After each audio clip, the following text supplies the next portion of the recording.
إلا ما علمتنا إنك أنت العليم الحكيم وتب علينا إنك أنت التواب الرحيم رب اشرح لي صدري ويسر لي أمري واحلل عقدة من لساني يفقهوا قولي اللهم إنا نسألك العلم اللدني والمشرب الصافي الهني وهب الغني اللهم إنا نعوذ بك من علم لا ينفع وقلب لا يخشع وعين لا تدمع ونفس لا تشبع ودعوة لا يستجاب لها اللهم سهل علينا حفظ العلوم وهب لنا واسعة فهم بجاه نبيك المعصوم يا فتاه يا عليم يا فتاه يا عليم يا فتاه يا عليم افتح علينا فتحا قريبا اللهم لا سهل إلا ما جعلته سهلا وأنت تجعل الحزن إذا شئت سهلا اللهم نوينا تعلم وتعليم وتذكر والتذكير والنفع والانتفاع والإفادة والاستفادة والحث على التمسك بكتاب الله وسنة رسوله والدعاء إلى الهدى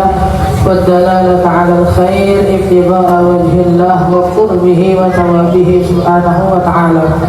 Alhamdulillah, puji serta syukur kehadirat Allah Subhanahu wa taala yang masih memberikan kita nikmat sehat wal afiat, nikmat panjang umur serta taufik dan hidayah, sehingga alhamdulillah kita kembali masih diizinkan oleh Allah Subhanahu wa taala untuk kembali hadir untuk kembali majlis kita dengan harapan dan doa yang senantiasa kita minta kepada Allah. Mudah-mudahan berkah duduknya kita di majlis ini, berkah bacaan maulid dan salawat kita kepada Nabi Muhammad sallallahu alaihi wasallam, Allah kabulkan segala macam doa dan hajat kita. Allah mudahkan urusan kita dunia dan akhirat, amin ya rabbal alamin. Melanjutkan pembahasan kita dalam kitab Al-Fiqhul Manhaji yang masih di dalam syarat-syarat sholat berjamaah. Jadi sebelum masuk ke dalam masalah sholat berjamaah, kemarin kita sedikit membahas a'dzar sholat, udzur yang dibenarkan untuk seseorang ketika dia menunda sholatnya sampai keluar waktu namun tidak berdosa. Kemarin kita bilang untuk masalah qadha semuanya sepakat, sholat yang ditinggal harus diqadha kecuali pada Ahmad bin Hanbal, mereka yang melewatkan sholat secara sengaja. Kemarin minggu lalu ada kurang lengkap mereka yang meninggalkan sholat secara sengaja itu nggak bisa diqadha. Ada dari Ahmad bin Hanbal dan nanti langsung Sampai naik bambu aja mau. Iya ya. Berapa? 20.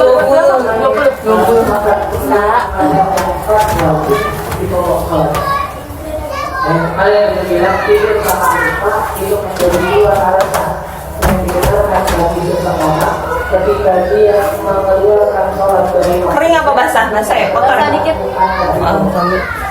Tiduran, lupa, tapi ada ketiduran yang memang dia berdosa, ada lupa yang berdosa, ada ketiduran apa lupa yang tak berdosa. Karena dia bilang di antara kata penggambaran sholat ketiduran yang tak berdosa, yang ketika dia ketiduran adalah ketika dia tidur sebelum waktunya dan bangun ketika waktunya sudah selesai. Tidur jam 4 baru subuh, namun jam 6:15.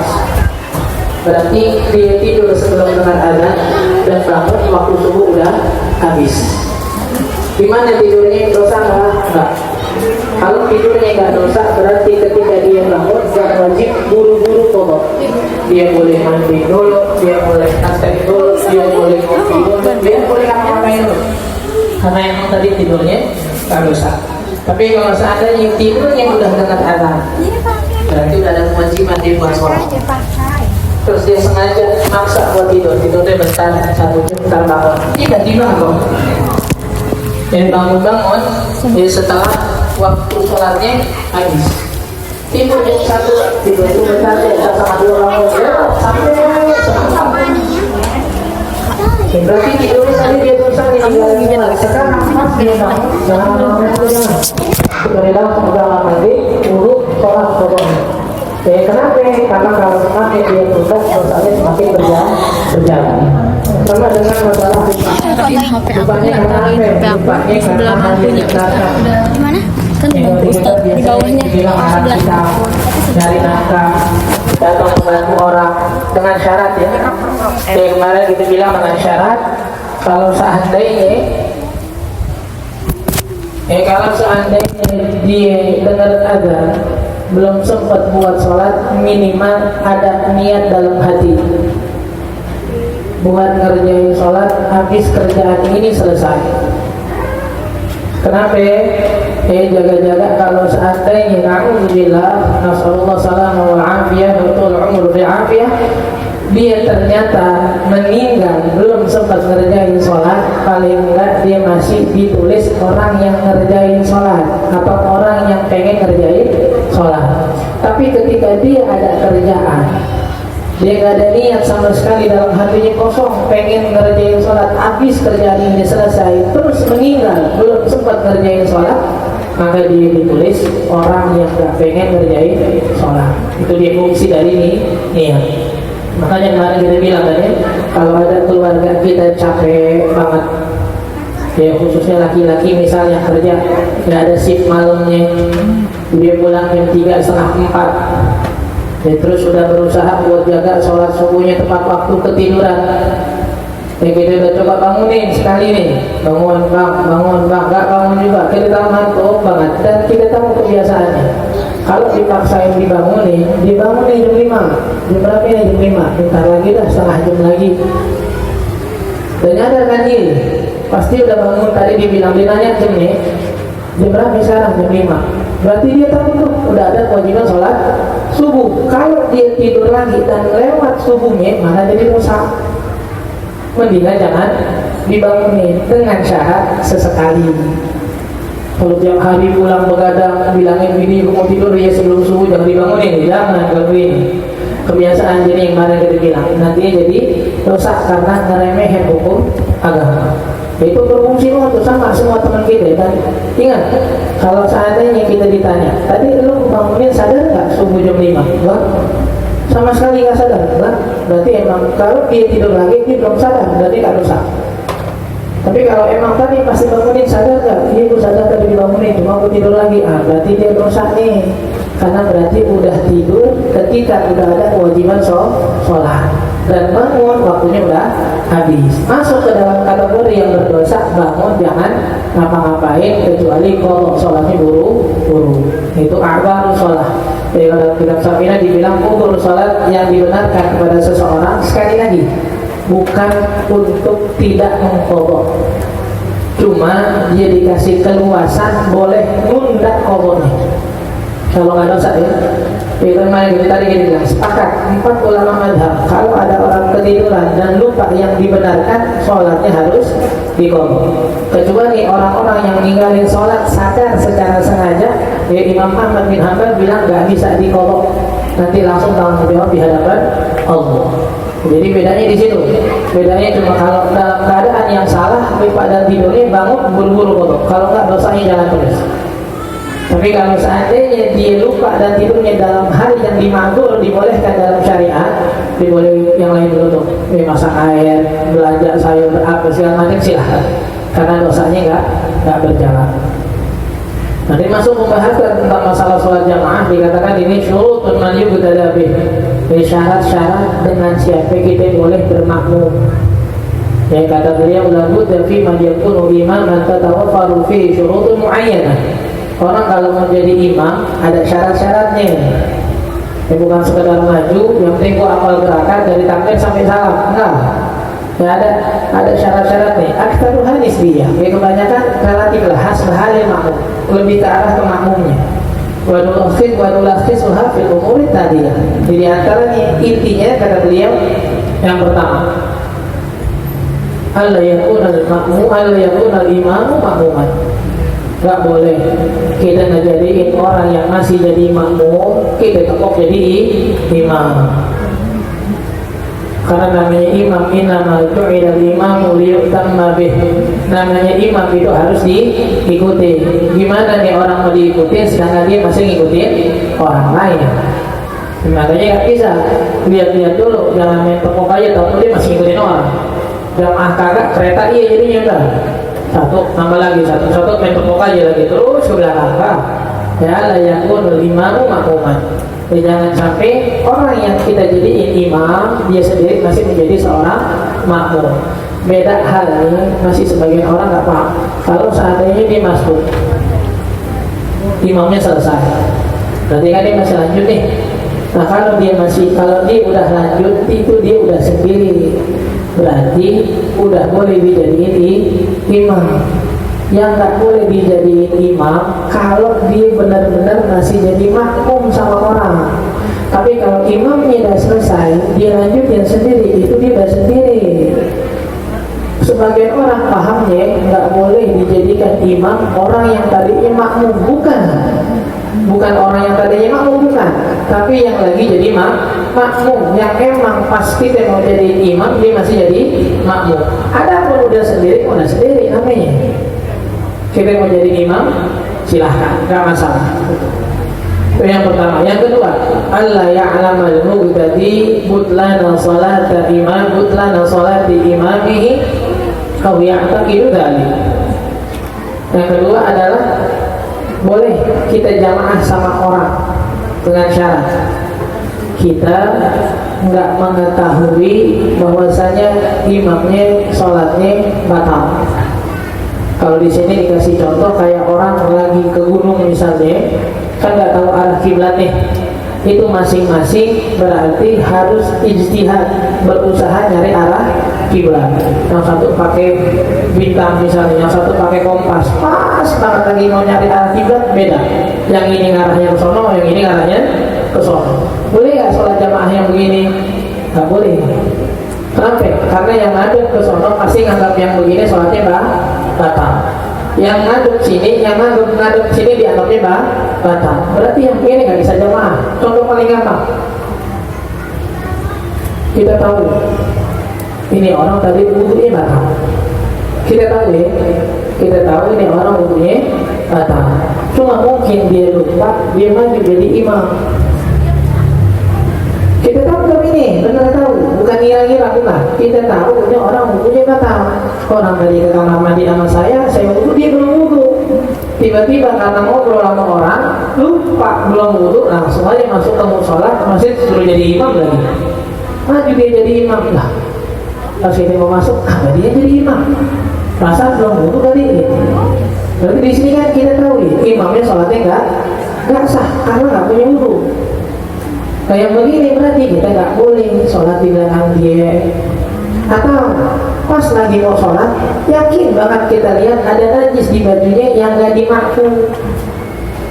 Kalau masalah najis dimakfu kayak darah yang sedikit, atau hal-hal lain yang dimaafkan silahkan. Enggak nih, ini kena kotoran besar, kena kotoran cicak apa segala macam. Saya lihat nih, berarti mukenanya najis. Mukenanya najis, sholatnya nggak sah. Boleh nggak saya jamaah sama dia?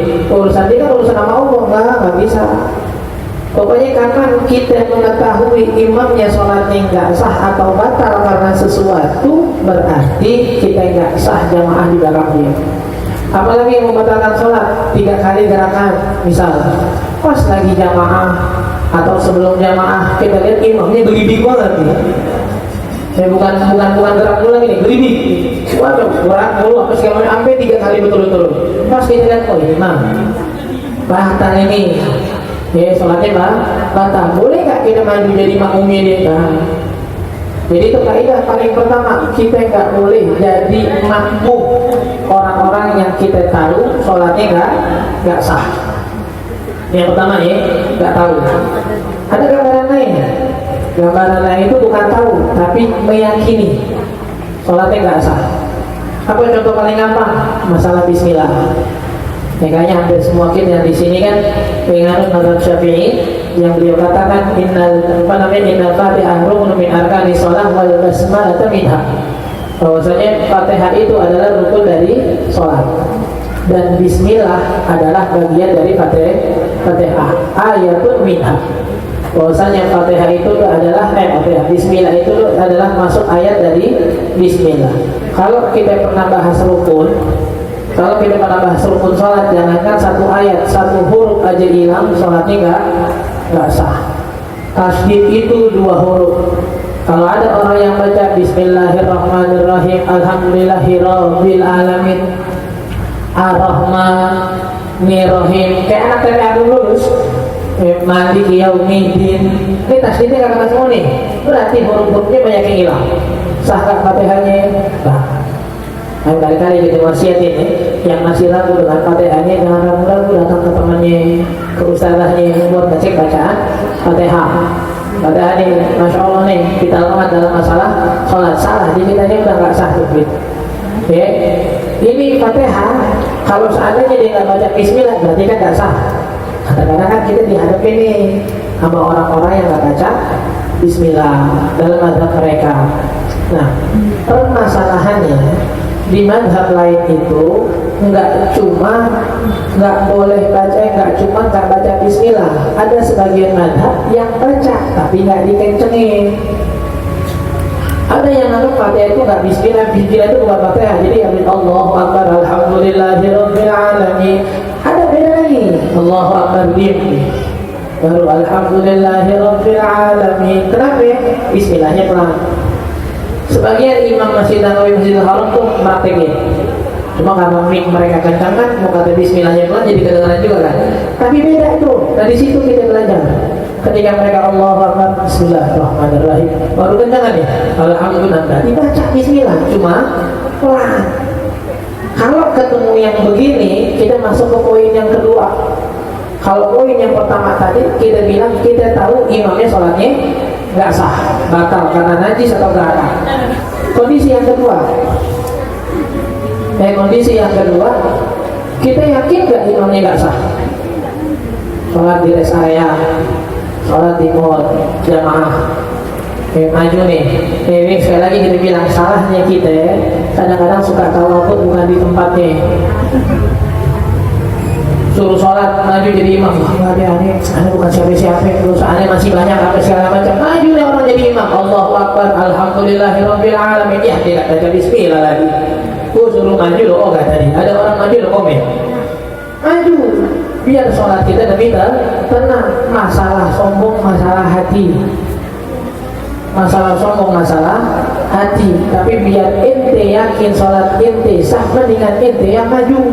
Dengan syarat memang kita yakin kita juga mumpuni buat jadi imam. Ngapain nyuruh orang? Lagi kalau orang-orang iseng, kita lagi buru-buru baca Yasin lagi. Allahumma amin bismillahirrahmanirrahim. Yasin ini mau tahdil lebih orang. Mau main hadir khusyuk enggak? Marah iya, mana itu? Udah mendingan maju biar kita jadi ya yakin selesai. Tadi maju dia Bismillahirrahmanirrahim, Allahu Akbar, Alhamdulillahirabbil alamin. Nah, gimana posisi kita sekarang? Kalau kita mau meyakini, nggak usah dari antara dia takbir sama alhamdulillah itu ada masa tuh dia diam sedikit, bisa jadi dia baca Bismillah, cuma nggak dikencengin. Kalau kita bisa punya keyakinan kayak gitu, berarti sholat kita sah. Karena kita tahu dan kita yakin, karena kita yakinin dia masih baca Bismillah, cuma nggak dikencengin. Tapi kalau kita ngeyakinin nih, enggak nih, dia nggak baca Bismillah nih, orang dari Allahu Akbar, Alhamdulillah, kapan Bismillahnya? Dari Allahu Akbar, Alhamdulillahirabbil alamin, nggak ada Bismillah sama sekali, nggak ada dilahnya sama sekali, nggak yakin ada dia baca Fatihah, baca Bismillah. Jadi kalau kita nggak yakin dia baca Bismillah, sholatnya nggak sah kan, sholat imam kita kan, karena nggak baca Bismillah. Saat itu juga kita nggak bisa jamaah sama dia, langsung sholat sendiri-sendiri. Ingat yang beda ya. Yang pertama kita tahu. Kalau udah tahu nggak jelas nih. Kalau udah tahu udah jelas. Nggak bisa kita ngira-ngira. Mukanya bajunya ada najisnya. Kita terus pura-pura bukan najis kali. Nggak bisa kita gitu ya. Karena benar-benar tahu. Tapi kalau yang kondisi kedua nggak yakin. Kayak pernah ingat nggak masalah air najis? Kita pernah bahas air najis kan, mutan najis.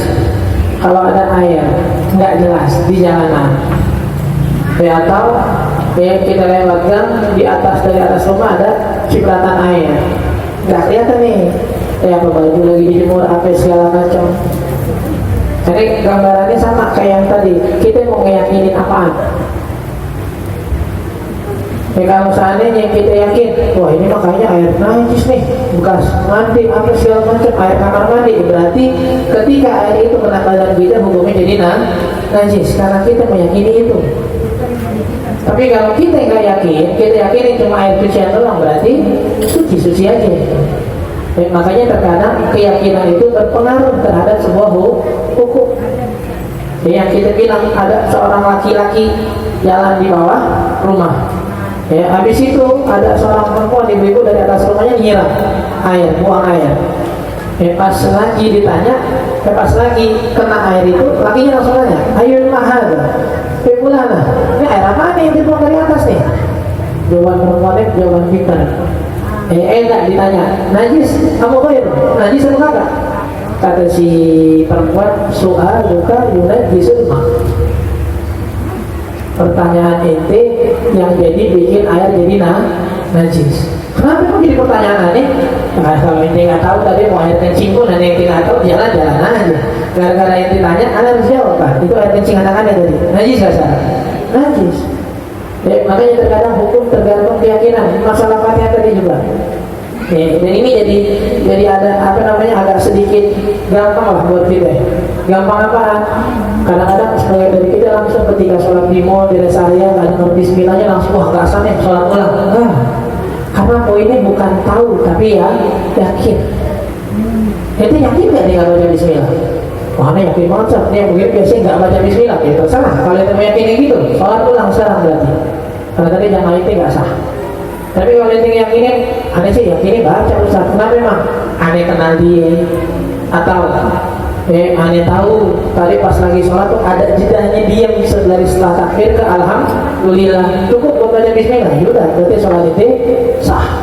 Karena ente meyakini imamnya baca Bismillah dan itu sah buat kita. Nanti juga sama. Di syarat setelahnya itu alla yakuna al-imamu ummiyan. Yang ketiga syaratnya adalah si imam nggak boleh menjadi orang yang ummi. Ummi bukan makna bukan. Ummi kalau dalam bahasa Nabi la yaqra wala yaktub. Nggak bisa baca, nggak bisa nulis. Tapi kalau nggak bisa baca, nggak bisa nulis, kan di sini kita bilang imam nggak boleh ummi, nggak bisa baca Fatihah. Kalau di sini kan berarti jadi cacat. Imam nggak boleh orang yang cacat baca Fatihahnya. Tapi ketika dibilang Nabi itu Nabi yang ummi, jangan dibilang cacat, jangan. Berarti Nabi cacat dong, nggak bisa baca, nggak bisa nulis. Enggak. Justru Nabi dikasih gelar ummi itu biar jadi sebuah penghargaan. Orang yang nggak bisa nulis, nggak bisa baca, ternyata diwahyukan Al-Quran yang nggak bisa dibantah oleh sastrawan saat itu. Kalau Nabi bisa baca, bisa nulis, bisa belajar, nanti orang akan ngomong yu'allimuhul basyar. Cuma dari orang itu mah tahu ini. Makanya sampai Allah tuh kasih apa namanya walau taqawwala alaina ba'dal aqawil la akhadna minhu bil watin. Kalaupun Muhammad berendang baik, bisa kita putusin tangannya kata Allah. Ini kita membahas sedikit dulu, kita sering ingetin gitu. Ketika kita bahas fikih ada bahasa ummi, imam nggak boleh ummi, imam nggak boleh orang yang nggak becus bahasanya gitu baca Fatihah. Tapi ketika nanti kita bahas sejarah, akan ketemu lagi Nabi Muhammad an-Nabiyyin ummi, Nabi yang ummi. Jangan dibilang Nabi cacat kalau bisa jadi imam, bukan. Nabi Fatihah apa sampai akhir apa. Ya, cuma maksudnya umminya beliau di situ justru jadi sebuah mukjizat. Yang dianggapnya beliau nggak bisa nulis, tapi Qurannya nggak ada yang bisa baca. Wallahu a'lam. Kalau sedang dalam perjalanan nggak bisa sholat karena macet, apa boleh dengan niat takhir? Kalau masalah takhir, masalah syaratnya juga kan, masalah masafah, masalah jarak. Kalau seandainya jaraknya memang memungkinkan dia mau sholat jamaah, silahkan. Tapi kalau seandainya ini macet di Jakarta loh, macet di Jakarta yang kita nggak bisa jamak di jalan tol, rest area jauh, waktu udah mau habis. Pendapat paling kuat bukan Jakarta akhir, tapi sholat hurmatul waktu. Sholat apa? Sebisanya. Ya sholat sebisanya, nggak pakai diri, nggak pakai wudhu. Sholat apa? Ya sholatnya sebisanya. Sholat maghrib entah gimana. Nah, sampai rumah ketemu masjid baru dikodok. Gunanya apa? Gunanya biar kita nggak mengosongkan waktu dari sholat yang semestinya dilakuin. Antara jam 6 sampai jam 7 ada satu sholat yang harus dikerjain, namanya sholat maghrib. Nah kita kejepit dalam keadaan nggak bisa sholat secara sempurna, gimana? Sholat seadanya. Yang penting kita udah kerjain sholat maghrib sebisa kita. Gugur kewajiban di hadapan Allah karena emang keadaannya nggak memungkinkan. Cuma sekedar menggugurkan, nggak kosong waktu itu dari sholat.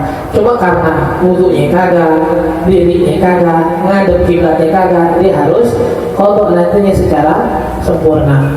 Itu pendapat yang paling kuat dalam mazhab kita di dalam sholat hurmatul waqti.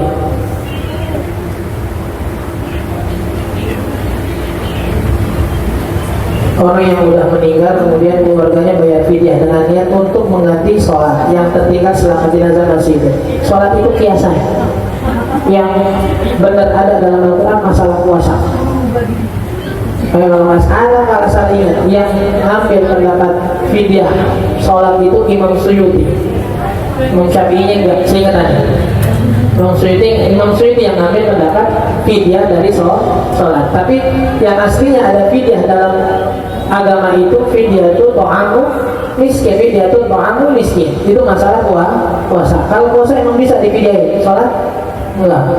Makanya sebagian ulama mazhab yang lain menolak.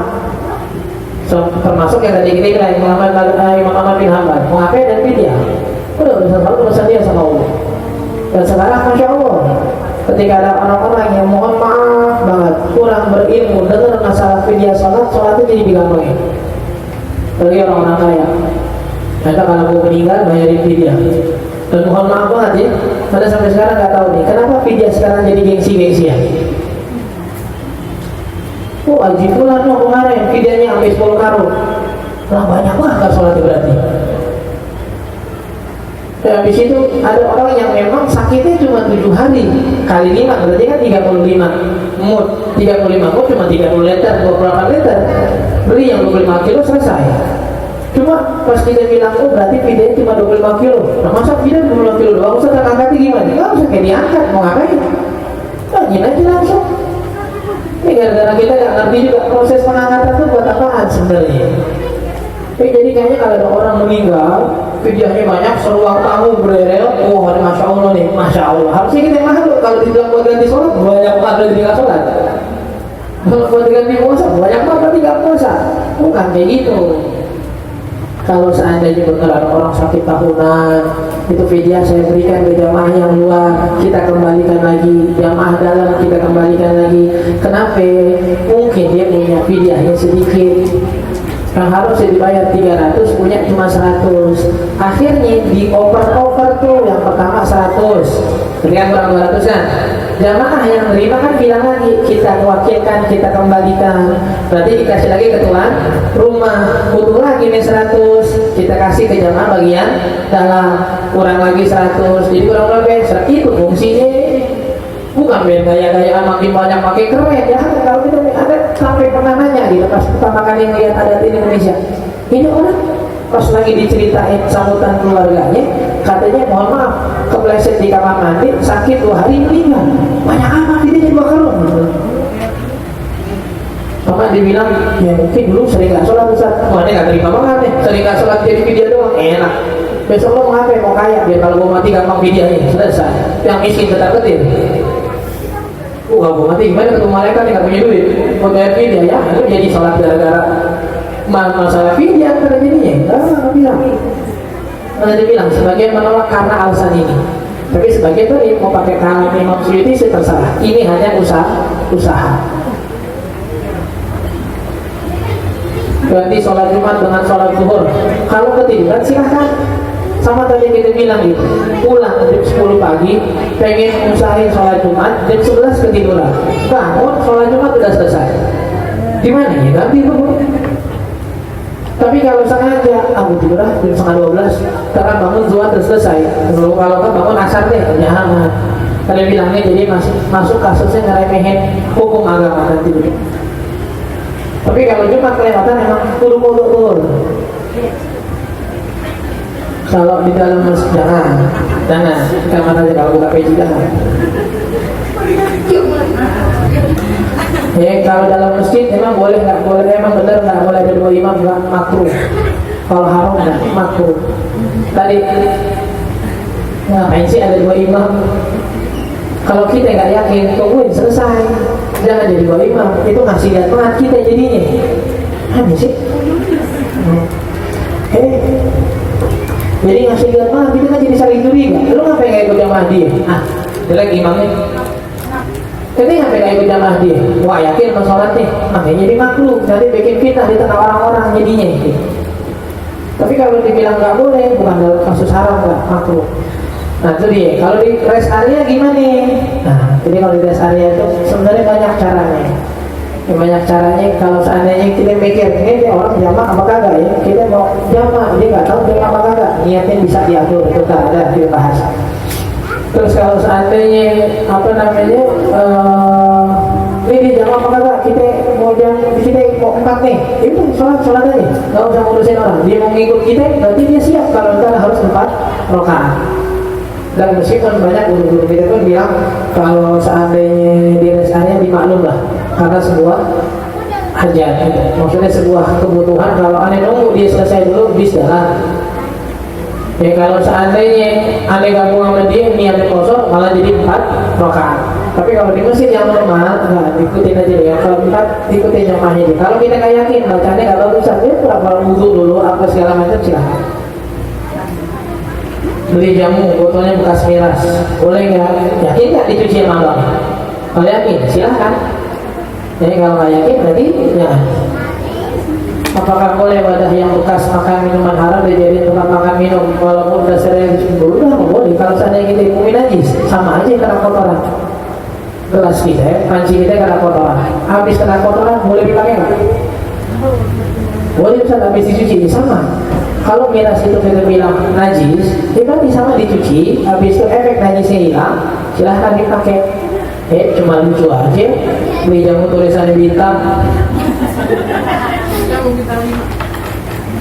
Kotoran mata najis nggak? Enggak, kotoran mata najis kasihan kita. Di muka mulu bentar. Kalau baru sadar habis sholat ada kotoran mata mau dikodok, udah masuk waktu yang lain. Tunggu dulu. Ini masalah kotoran matanya bukan najisnya, adanya dari kamar. Bukan maksudnya ada dari kamar kita diamin dari pagi, bukan. Contoh kalau sholat subuh, jam 6 sholat subuh habis, bangun jam 6 kurang 10, butuhnya buru-buru, mata nggak dicek. Pas habis sholat baru kerasa, berarti kan dari bangun tidur. Kalau dari bangun tidur berarti butuhnya nggak sah kehadiran kotoran mata. Jadi nggak sahnya bukan karena kotoran mata najis, karena menghalangi air yang dipakai buat wudhu tadi. Jadi kotoran matanya itu kalau ada pas wudhu, wudhunya nggak sah. Wudhu nggak sah berarti sholatnya nggak sah.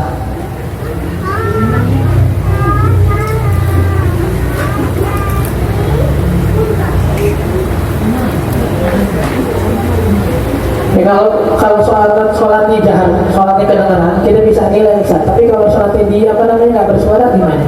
Kita udah ikut nih. Nah masalahnya pas sholatnya nggak kedengaran, nggak pakai angkat suara, kita ngikut.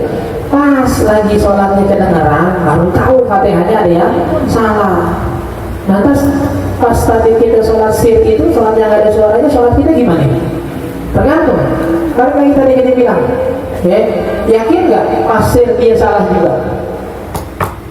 Kayaknya pas sholat gak ada suaranya ini salah juga nih. Berarti kalau kita yakinin enggak, kayaknya mungkin pas tadi aja itu belibet salah sekali, berarti sholatnya salah. Tinggal masalah yakini kita dari kita bilang.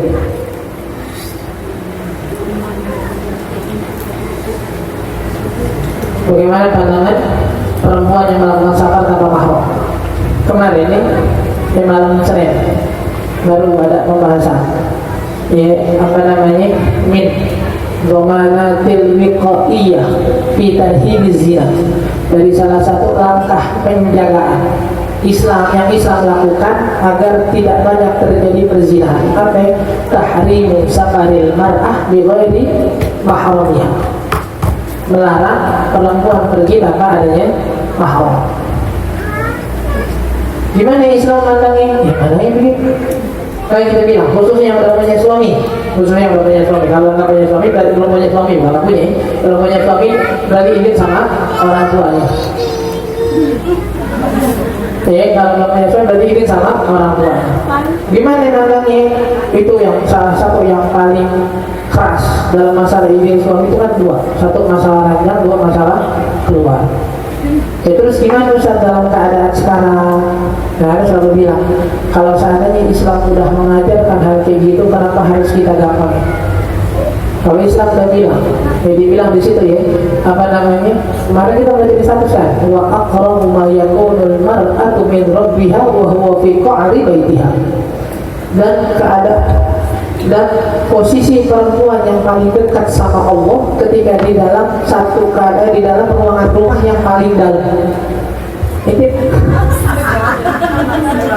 Itu punya rumah ada ruangan banyak kan?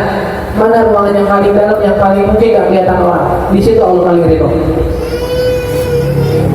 Misal di rumah kita ada bunker nih, takut perang dunia kelima kali gitu ya.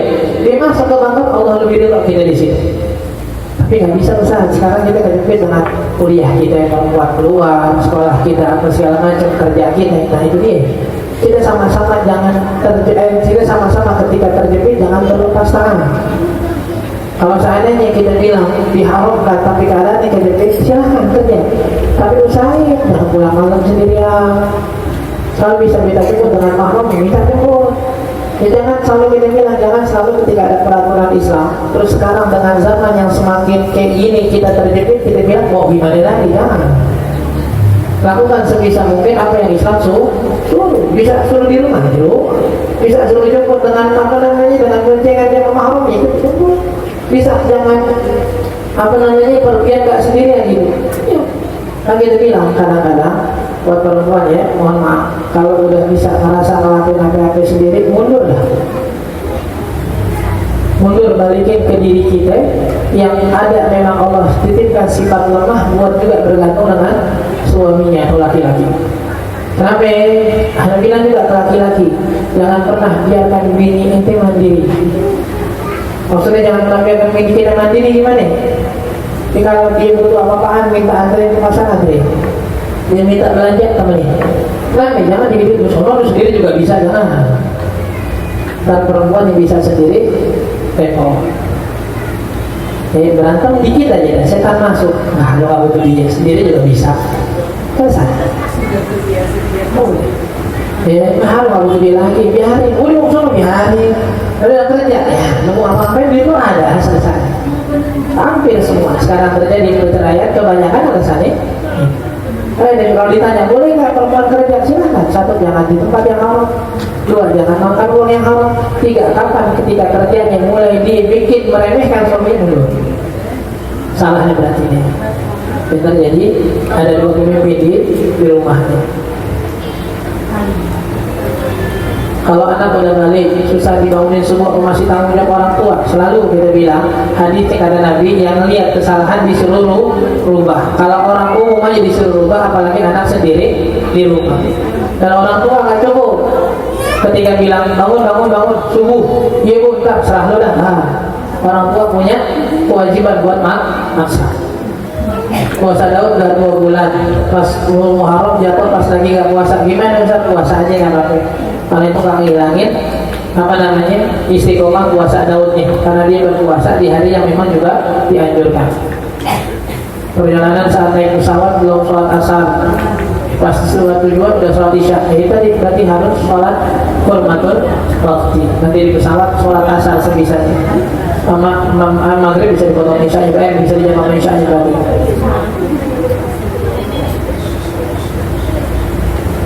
Jadi kalau pas sholat, pas buang air udah ngedehem atau udah usaha biar tiris buang air kecil nih. Tapi ternyata ketika sholat, mohon maaf, kayak masih tetap ada yang berasa keluar. Gimana hukumnya? Makanya Nabi bilang, cara dari Nabi buat ngilangin was-was itu, kalau kita habis buang air, satu, usahain biar tiris. Tadi dengan ngedehem. Dan ini beda-beda, nggak harus ngedehem. Di kitab nih tertulis itu, nggak harus ngedehem. Ada yang diri dulu, baru terberasa keluar. Ada yang gerak jalan dulu di kamar mandi, baru terberasa keluar. Kita dominannya yang mana itu yang dilakuin. Udah selesai, mohon maaf ya, kata Nabi, cipratan sedikit air, kalau enggak ke sarung kita, ke celana dalam kita, atau kemudian kita yang kita pakai, kenapa? Terpas ngerasa kayak ada keluar, ya kita bisa bilang, oh ini air cipratan. Karena memang nggak semuanya keluar, kadang-kadang waswas dari setan. Ya mohon maaf, bekas istinja itu mungkin masih ada yang tersisa di bagian intimnya dia, akhirnya keluar. Enggak semuanya najis, daripada waswas mendingan dicipratin air. Nantinya bisa dipikirkan oleh cipratan air. Haid 12 hari, kemudian masa sucinya belum 15 hari udah haid lagi. Apakah itu masih dibilang haid? 12 hari, kemudian masa sucinya belum 15 hari, belum dibilang haid, belum ya, masih istihadah sampai dari kita ambil termeda.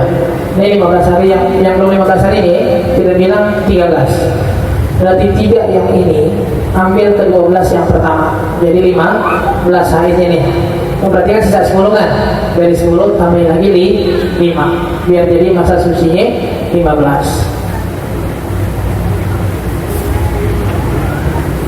Ada orang mau bayar fidyah Ustaz, tadi kita bilang nih, tapi nggak mampu, gimana nih? Tadi kita bilang fidyah pun sebenarnya nggak wajib.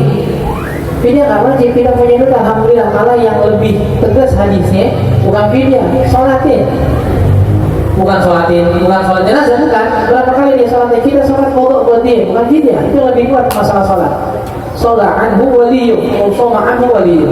Puasain atau sholatin dia itu. Tapi ya fidyah duit, kita sholatin aja. Berapa sholat yang tinggalan? Kita sholatin niat qadha buat dia. Itu pun dengan syarat kita nggak meyakini sholatnya udah kita qadhain. Ini cuma usaha.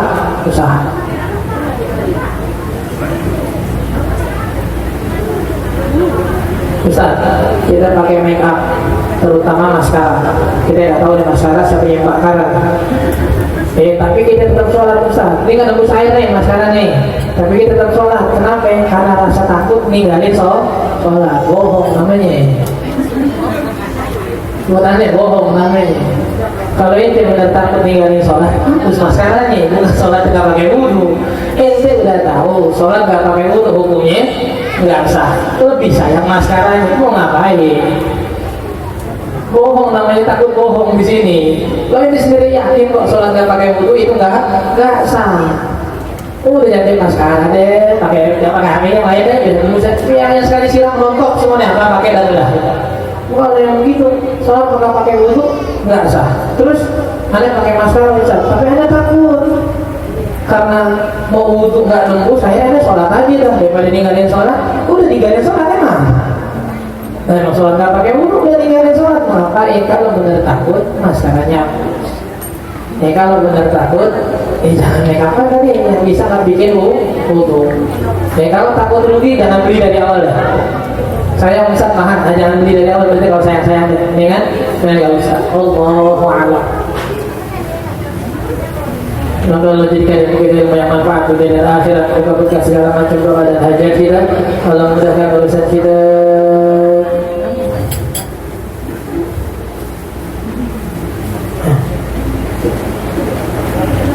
Iya. Terakhir nih, orang yang istihadah wajib qadha sholatnya qadha. Kita baru tahu nih, setelah ternyata haid 5 hari ini istihadah. Kemarin nggak sholat, gimana itu? Jangan dianggap, sekali lagi jangan lihat fotonya yang berat, lihat pahalanya aja. Kalau lihat fotonya jadi berat lah. Mudah-mudahan Allah jadikan ilmu yang manfaat dunia dan akhirat, mempermudah segala macam doa dan hajat kita, memudahkan urusan kita, berjaga kemarin guru kita, keluarga kita, orang tua kita semua kaum muslimin dan muslimat dari berbagai macam bala wabah serta musibah kita dunia dan akhirat. Allah berikan kita banyak umur dalam syarat afiat istiqomah di jalan Allah Subhanahu wa taala. Allah kabulkan segala macam doa dan hajat kita, memudahkan urusan kita, dan mudah-mudahan orang-orang senantiasa bantu majlis kita dengan tenaganya, waktunya, pikirannya diberikan balasan khusus oleh Allah Subhanahu wa taala. Kita guru kita Ustaz Syarifah Fadhil bin Ja'far Al-Lantas yang dipanggil oleh Allah Subhanahu wa taala. Mudah-mudahan Allah tinggikan derajat beliau, Allah terima segala macam amal ibadah beliau, Allah berikan manfaat pada murid-murid beliau, dan mudah-mudahan juga minta doa buat ponakanannya yang mana yang lagi KKN di Bogor selama sebulan. Mudah-mudahan Allah jaga zahiran wa batinan, dijaga dalam tugasnya, dalam tugas kuliahnya, mudah-mudahan jadi ilmu yang manfaat dan kita semua nantinya mendapatkan husnul khatimah ala hadhihi niyyah. Al-Fatihah. A'udzu billahi minasy syaithanir rajim. Bismillahirrahmanirrahim. Alhamdulillahi rabbil alamin, arrahmanir rahim, maliki yaumiddin. Iyyaka na'budu wa iyyaka nasta'in. Ihdinas siratal mustaqim. Siratal ladzina an'amta 'alaihim ghairil maghdubi 'alaihim waladdallin. الضالين آمين. أستغفر الله العظيم. أعوذ بالله من الشيطان الرجيم. بسم الله الرحمن الرحيم. الحمد لله رب العالمين، وصلى الله على سيدنا محمد وعلى آله وصحبه أجمعين. اللهم أغننا بالعلم وزينا بالعلم وأكرمنا بالتقوى وجملنا بالعافية وأبدلنا بالاستقامة. ربنا اغفر لنا ذنوبنا ولوالدينا وارحمهما كما ربيانا صغارا. ربنا آتنا في الدنيا حسنة وفي الآخرة حسنة وقنا عذاب النار. وصلى الله على سيدنا محمد وعلى آله وصحبه وسلم، والحمد لله رب العالمين.